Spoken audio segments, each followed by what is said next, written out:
छांगुर धर्मांतरण मामले में ईडी ने पहले छांगुर से पूछताछ की और आज नवीन उर्फ जमालुद्दीन की रिमांड के लिए 7 दिन की रिमांड मांगी थी, लेकिन कोर्ट ने 4 दिन की रिमांड मंजूर की है।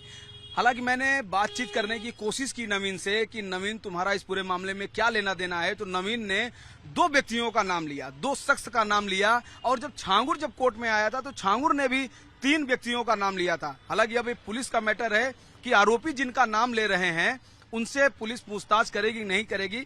हमारे साथ कुछ वकील हैं और ये वकील छांगुर पक्ष से हैं, यानी कि छांगुर, नीतू, नवीन इनका केस देख रहे हैं, इनका मुकदमा देख रहे हैं। और मैं इस वक्त न्यायालय के बाहर हूं, कोर्ट के बाहर हूं और ईडी कोर्ट में मैं आज आया हुआ था। क्या कहेंगे सर, जिस तरह का मामला है ये पूरा? देखिए, ईडी ने अभी तक इसके पहले 7 दिन की कस्टडी मांगी थी छांगुर बाबा से। छांगुर बाबा की कस्टडी कंप्लीट में जेल भेज दिया गया। तो उन्हीं के स्टेटमेंट पे इन्होंने एक दूसरे एक्यूज्ड को समन किया है, जिसका नाम नवीन रोहरा है। इसका पूरा नाम नवीन घनश्याम रोहरा है। उनकी भी 7 दिन की कस्टडी मांगी थी, उस कस्टडी को अपोज किया गया। उस कस्टडी में 4 दिन की कस्टडी 8 तारीख तक के लिए ग्रांट की गई है।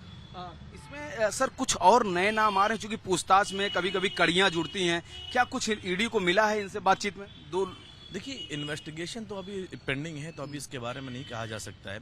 लेकिन पूर्व में कई ऐसी एप्लीकेशन और एफआईआर अथॉरिटी पे की गई हैं। जैसे इसके पहले एक चार्जशीटेड मुकदमा है आपके, जो इनके बलरामपुर में एक मुकदमा वसीउद्दीन के खिलाफ किया गया था, उसमें चार्जशीटेड है, वो ऑनरेबल हाईकोर्ट से उनकी बेल हुई है।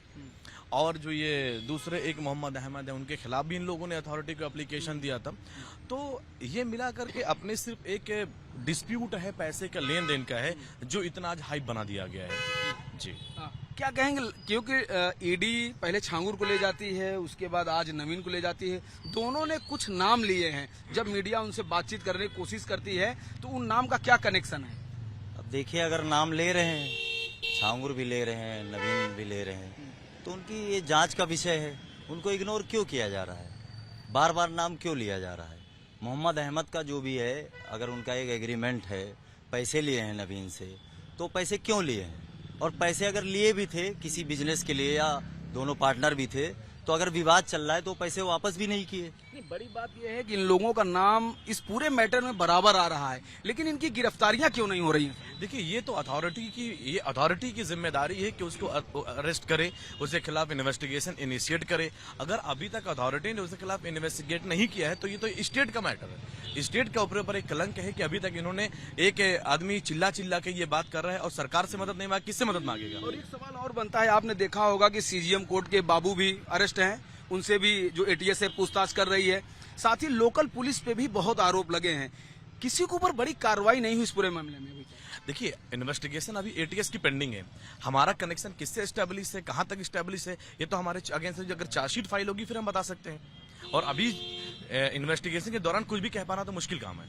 जी, क्या आपको लगता है इस मामले में क्या निकल कर आएगा? आप छांगुर के वकील हैं, क्या वाकई में छांगुर जिस तरह का दिखाया जा रहा है उतना बड़ा अपराधी है?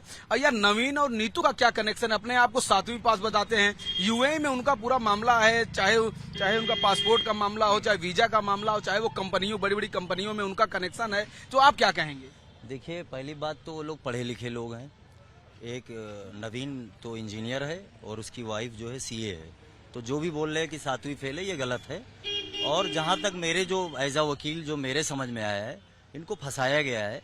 और इसमें बहुत बड़ा रोल है जो जिनके नाम ले रहे हैं, जिनके वो नाम ले रहे हैं, इसमें बहुत बड़ा रोल है उनका। उनके खिलाफ जांच होनी चाहिए। और मैं सरकार से, कानून व्यवस्था से सबसे अपील करता हूँ कि इनकी जांच कीजिए, इनको इग्नोर ना किया जाए। साहब, आप बहुत महत्वपूर्ण आप एक प्रकार से जानकारी दे रहे हैं, खुलासा कर रहे हैं आप, क्योंकि आप उनके वकील हैं, आप पूछताछ किए होंगे, कागजों पे बातचीत किए होंगे।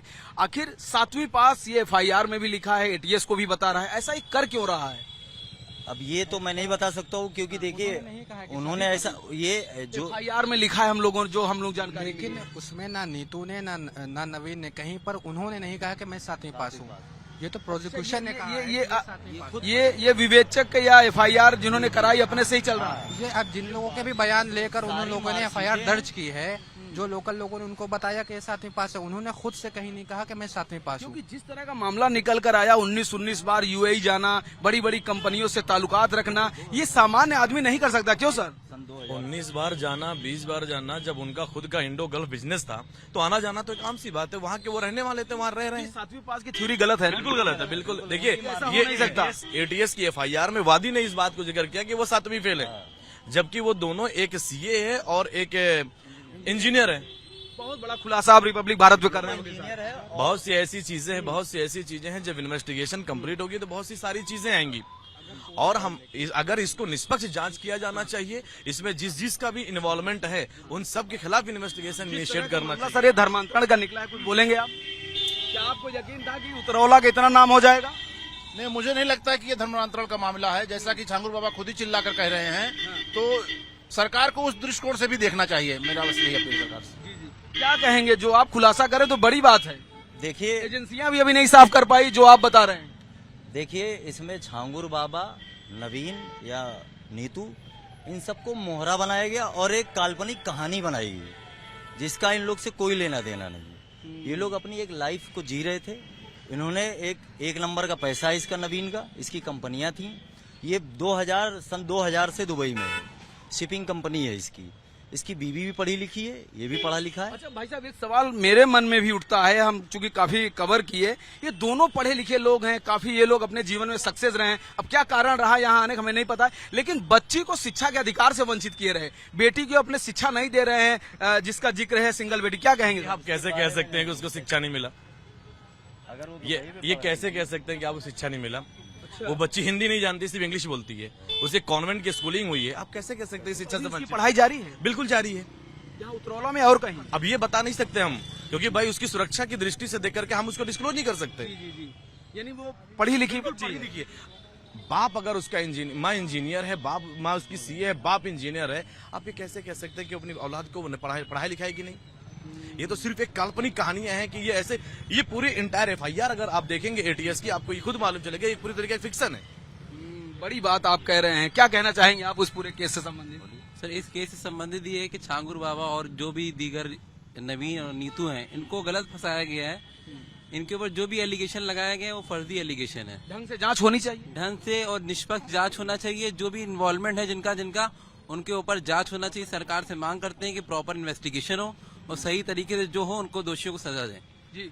कुछ आप लोग इन्वेस्टिगेशन को लेके, कुछ आप लोग एजेंसियों को कुछ कहेंगे, बताएंगे कि इस एंगल में भी जांच होनी चाहिए? देखिए, जो बार बार नाम लिए जा रहे हैं, चाहे वो छांगुर बाबा के द्वारा, चाहे नवीन के, आज जाते जाते आप पत्रकार बंधुओं के सामने, पहली बात तो वसीउद्दीन और मोहम्मद अहमद की एक अच्छी खासी क्रिमिनल हिस्ट्री है। वसीउद्दीन के ऊपर 1 दर्जन मुकदमे हैं, गुंडा एक्ट से लेके 467 सारे मुकदमे हैं। पुलिस क्यों नहीं पकड़ रही है? अब पता नहीं पुलिस क्यों नहीं पकड़ रही है, कोई इनके ऊपर कार्रवाई क्यों नहीं की जा रही। मोहम्मद अहमद के ऊपर आधे दर्जन तो मोहम्मद अहमद के ऊपर मुकदमे हैं। देखिए, बड़ी बड़ी बातें सामने आई हैं। इस पूरे मामले को लेकर के खुद वकील भी हैरान है, जो कि छांगुर का लोग केस देखते हैं। इनका ये कहना है कि चाहे नवीन का मामला हो, चाहे नीतू हो, सब ये लोग पढ़े लिखे हैं, उनकी बच्ची भी एजुकेशन ले रही है। और इस पूरे जो मामले में जो एफआईआर लिखी गई है, उसमें कहीं न कहीं षड्यंत्र की बू आ रही है। उस पर भी इन्होंने प्रकाश डाला। इन्होंने कहा अगर ढंग से अगर पूरी जांच होती है इस पूरे मैटर की, तो कहीं न कहीं बहुत कुछ निकल करके आएगा। वीडियो जर्नलिस्ट सुमित के साथ राघवन पांडे, रिपब्लिक भारत, लखनऊ।